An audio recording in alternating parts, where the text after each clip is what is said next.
Hello, tennis fans. This is a mishit tennis hitting session. I am DeSquinch, and we got a lot to talk about today. We have Taylor Fritz still alive, Francis Tiafoe still alive, Sebastian Korda still alive on the men's side. Um, we got some pretty shitty losses by Shelton and Tommy Paul. We'll get into those. On the women's side, we got Coco Gauff, Jessica Pegula, Amanda Anisimova, Danielle Collins, still alive.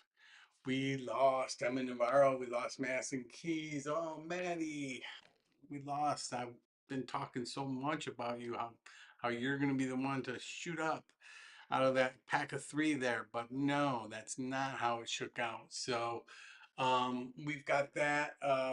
Those were the losses, Madison Keys and in week one, and Emma Navarro.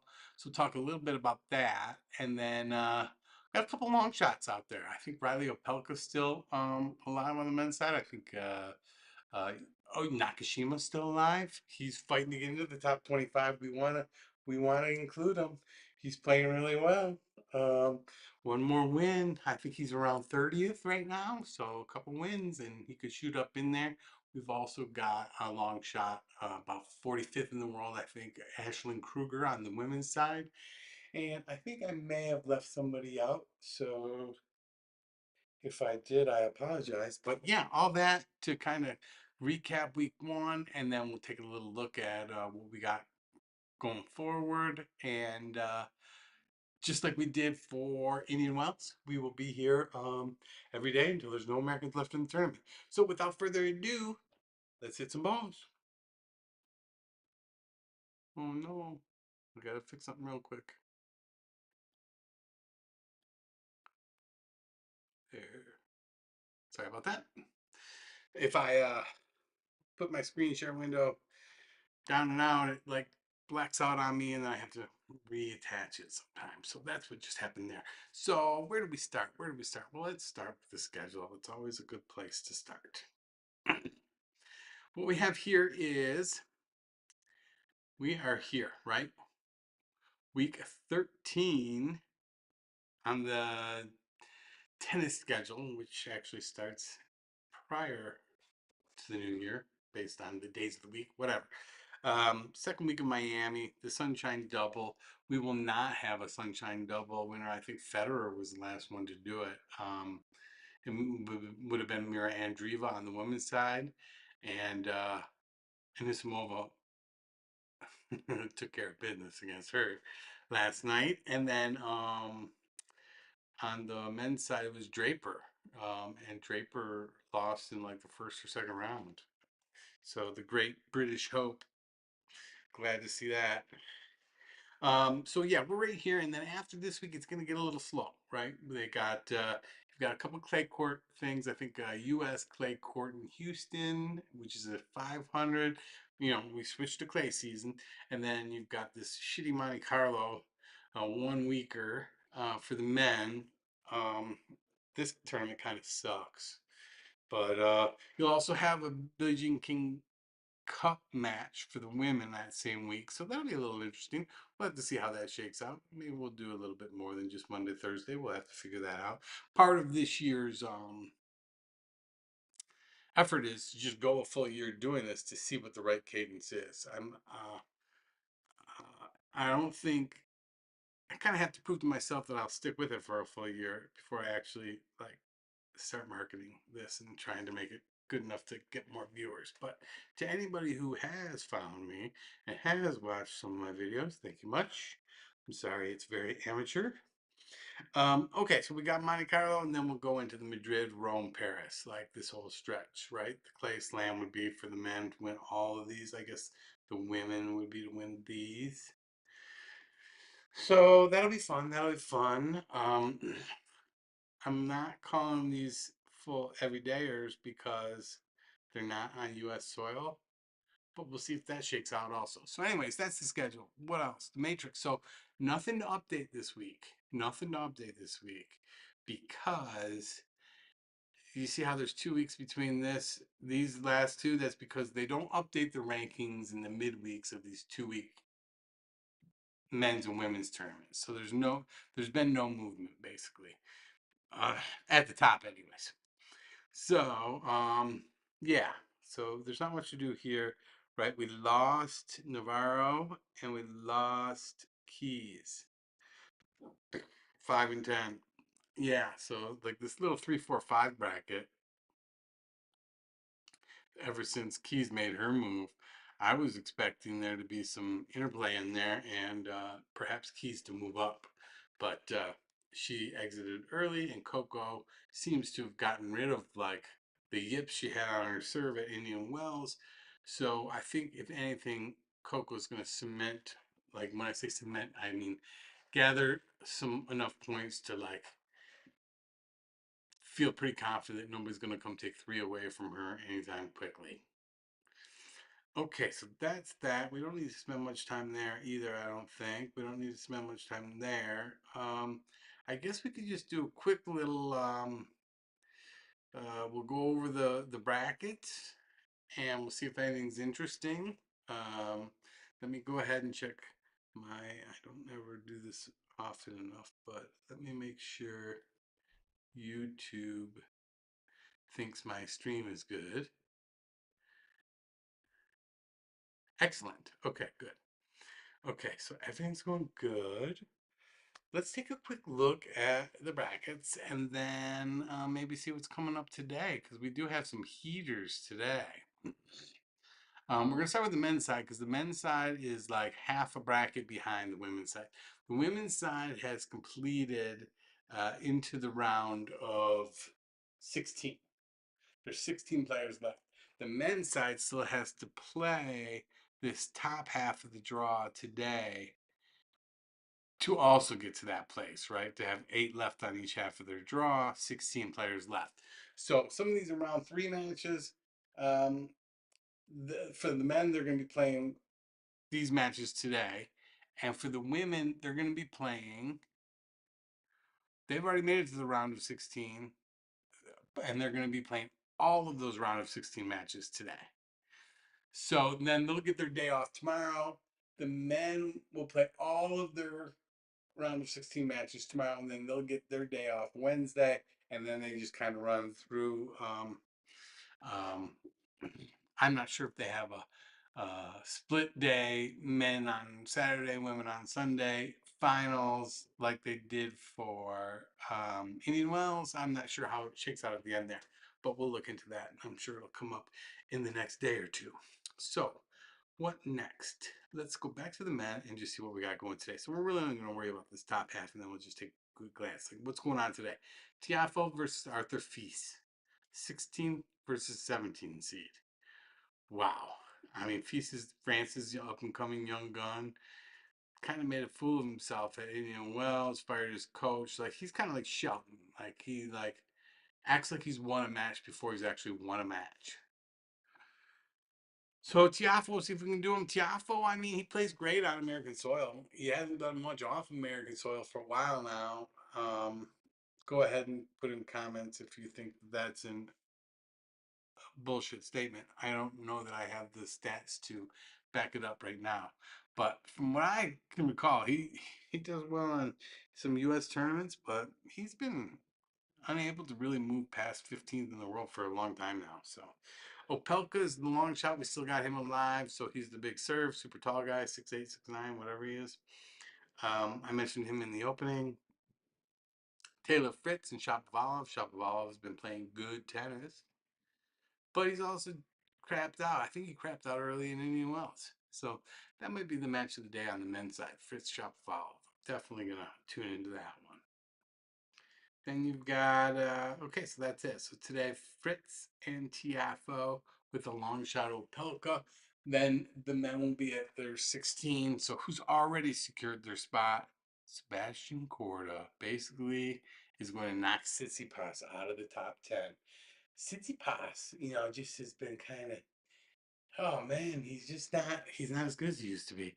He can still probably grind out some top 15. Like, he'll stick around. He'll be around number 10 for a while still, probably, because he's still tough to beat. He's still got all the strokes, but I just don't think he'll ever I don't think we'll see a career high ranking on. I don't know how high he would have to get to a career high ranking, but let's look that up. Let's see what his highest ever was. Tsitsipas highest ever was 3. He is now 8, and yeah, if Diminar or either of these 3 guys, he's probably gonna stick at 8 to be honest with you. So he's still top 10, but will he ever get top 5 again? I'm skeptical. So that's what's going on the men's side. Um, Nakashima already secured his place, and Korda has already secured his place. So Korda looking to, he's over there at 25, right? I think he's exactly number 25. So he barely makes our rankings. So it'd be nice for him to shoot up a couple more. At least past Kachanov. He's already plus 50, so he's already passed him. If he wins one more match, maybe shoot up past Sarandolo also, but he's still alive too. So who knows? But it'd be nice to get a little breathing room for him. And then Nakashima, let's see how close he is to getting top 25 because he's still alive and he's at 32. Past his boy Mickelson. Everybody's all over Mickelson, but maybe Nakashima is the guy that actually jumps up into the top 25 also. So he's plus 70, so he'll go to 1640. That puts him at 30.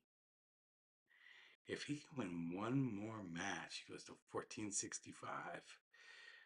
What? Oh, no, he goes to 1670. That only gives him to 29. Yeah, he would have to win like 2 more matches to really jump in. It's all right. All you can do is put yourself there. You get into the top 32, you're going to be seeded in tournaments and get that first round bye. All's good. Okay, that's enough time on the men's side. The women's side's more straightforward, and all these matches are happening today. So what's going on over here? We got Sabalenka versus Danielle Collins. See, Collins, I've mentioned this before. Like, she was going to retire, and then she decided not to retire and just go out there and grind it out for one more year. I don't think she's got any pressure on herself to win, which maybe makes her play a little looser in some of these tournaments and do well. But she really is just out there grinding, making money. Like, her rank has been slipping. She's gone from like 8th down to 14th. She doesn't really care. She's not playing a tough tournament schedule from just the one she has to play. So anyways, yeah, so she goes and takes out Kirstea, and then Masarova, who I'm unfamiliar with, but now she's against the one seed Sabalenka. I don't think she's got enough game in her current form to take out Sabalenka. Um, yeah, Sabalenka just got off winning beating Madison Keys in the semifinal at Indian Wells, and even though she lost to Mira Andreeva in the final, she was playing really well there. So that's a tall. All that to say, that's kind of a tall order. Next we can take a look at Zheng. I am not probably pronouncing that correctly. That's where Ashlyn Kruger's got a chance to do something special, but Zheng has been playing good lately too. And it looks like she has not lost a set yet. So we'll see what Ashton Kruger can do. So we've got 2 Americans in the first 2 matches. Both are probably heavy underdogs. Then we got Coco Gauff, who's going to be a heavy favorite against Lynette. Lynette is, looks like from Poland. Win. She hasn't given up a set yet either. So we'll see what she can do against Coco Gauff. She hasn't. I mean, Alexandrova, sure, 18. I think she's one of those, there's like a couple of Russian and Eastern European Czechs. I'm not sure exactly what country, but there's a couple of them that I kind of confuse with each other, and they're all in a group where like they can go to like a semifinal of a tournament, but they also usually like crap out in the first couple rounds. She's one of those. That was a terrible way of explaining my thoughts about her, but we're not going to try any harder. So Gauff. So in the first three matches, we got three Americans, probably only one favorite, but it'd be great to get three Americans through the round of eight on the top half. On the bottom half, Anisimova. That was a sweet match against Andreeva. They don't like each other. Anisimova, Andreeva bugs her, you can tell. And she is smooth customer, man. She just plays steady Eddie, and she hits the ball so deep. Unbelievable. She's strong and long, so she likes playing from the baseline. She doesn't have a lot of like diversity to her game. She wants to hit the ball harder. The best you can do is hit it kind of as hard as her. She's a lot like Madison Keys. Um, you can hit it as hard as her. She's going to hit it hard, flat at times, but always so deep in the court. Oh my God. Andreeva was constantly hitting balls that were basically looked like they were on the line where they were bouncing. So she is just good at pushing you back and always keeping the pressure on with all this. She's wonderful to watch. I strongly, strongly encourage everybody to watch the tennis she's playing right now. So she's, I mean, if Madison Keys ain't gonna do it, I don't see it in Navarro. I don't right now the way she's playing. I don't see it in Collins the way she's playing. And Nisimova, I'm going on. Let's get Nisimova into the top 10. Let's get serious about this. Let's move her up the rankings because she's playing that good. And then Pegula, Steady Eddie. She's another one I probably should put more. She it took her 3 sets, but she settled in. I kind of was watching, I kind of wasn't. So it's hard for me to say too much. She's got such a like static game. I don't know. Static, is that a way of saying not dynamic? I don't know. She's just like steady. I don't want to call her Iceman because I think of Federer as Iceman. Like, I don't know what the right term for her is, but maybe I'm underrating them, right? Maybe it's not Keys or Coco. Maybe Peggle is the one that can shoot up there. It doesn't look like she's got a dynamic enough game to do it from my shitty amateur perspective. But what do I know? Or the strength, hitting the ball hard enough, I don't know. But I hope she proves me wrong. So we got Pegula still alive there. This was Keys lost to Yala. Yala, I think, was ranked like 177th in the world. A wild card. Unbelievable. It was a good match. I mean, she's good.